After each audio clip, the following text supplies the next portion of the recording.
Hello Foxes, I'm going to do a little lesson for you and as I don't have a whiteboard I'm using my camera, so if I just flip this round for you, here is an exercise book, so it's going to work a little bit like a whiteboard. Okay, so this is going with your maths lesson on the 30th of March, and if you look at the sheet that I've sent you, we're trying to work out the change that Betty needs from her shopping. So the first thing we're going to do is write down a bar. We're going to draw our bar. So we start with £176. Okay, so that's how much money Betty, the lovely dear that's asked you to go shopping because she's in isolation, that's how much money she gives you. She's very, very trusting, and luckily you're very kind, so we're going to make sure we're very honest with that money. So there is the large amount of money that Betty has given you, and you go to the shops and you spend quite a bit of it on shopping, but not all of her money.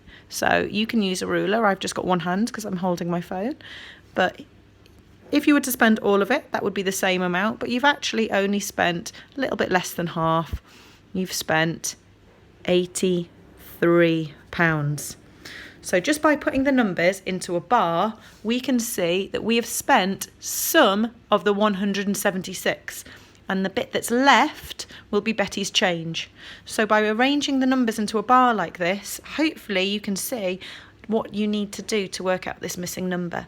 If you take away 83 from this large number here, 176, whatever's left will be this missing number. So that will tell us how much change to give to Betty. So then we can just pop down a number sentence. £176 take away £83 equals, and we don't know yet, so we'll leave a little line there. Okay, so now that we can see what we're doing and we've got a really clear number sentence, you can either work this out in your head, and you may be able to do this, but I also want you to be really confident at using column subtraction, because sometimes the numbers are a bit tricky in your head, and later in the week you're going to be working with decimal numbers, and that can get really tricky. So we're going to definitely practice our column method. So we will organise the numbers into hundreds, tens and ones, and we always start with this number at the top here. So we're going to start with 176, and we're taking away £83. We're going to make sure we put the 80 in the tens column, and we're going to put the 3 in the ones column. So we're taking away £83, and I'm going to do a nice line there just so we keep these numbers here separate from our answer, which is going to go down below.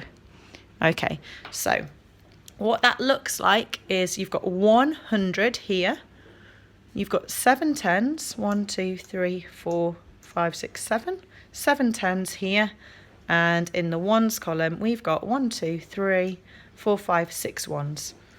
There's a little poem that we can use to help us remember what we're doing. If you take away, it's easy, hip hooray. More on the top, no need to stop. More on the floor, go next door and take some more. So, more on the top for the first one. We've got 6 ones and we want to take away 3 ones. More on the top, no need to stop. We can do 6, take away 3. I'm going to put those over there. 6 take away 3, and that is nice and easy. That leaves 3. Marvellous. So that's the ones column all sorted. But when I go to the tens column, there's a problem, because 7 take away 8 doesn't make sense.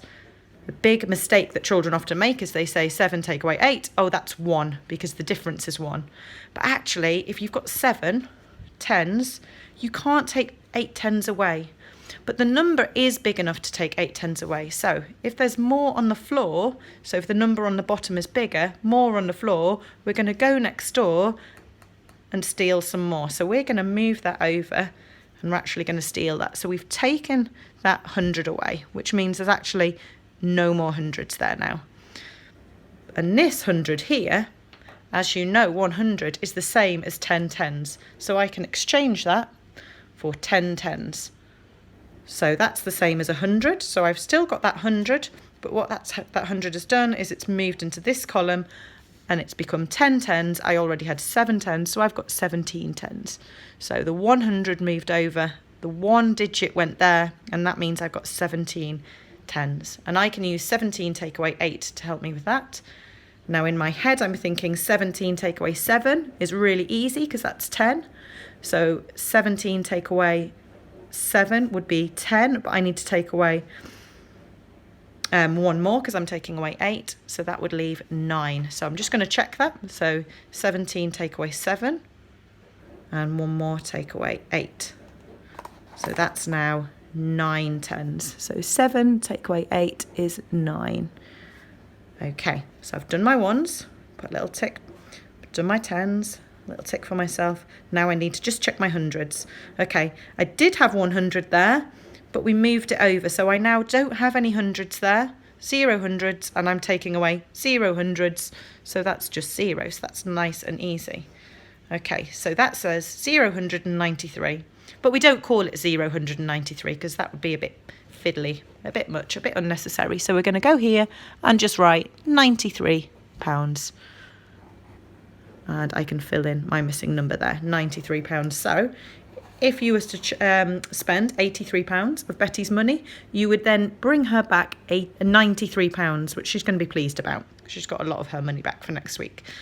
If you know how to check your answer using the inverse, then you can do that as you go along. If you can't remember that, then that will be another lesson this week. Okay, so today, as you go through your questions, I would like you to draw a nice clear bar, make it a little bit neater than mine. Write your number sentence so that we're really clear what it is that we're working out. And then use a column subtraction to organise your numbers. Now, if you do feel like you can do this in your head, maybe jot down the answer that you think and use a column subtraction to check, because practicing that skill is really, really useful. So you can practice that skill. If you did get it right in your head, fantastic, and really strong mental maths. If you didn't, then this will help you to see an error. So hopefully you can use that today, and I hope that you have a nice day, Fox class. Okay, bye-bye.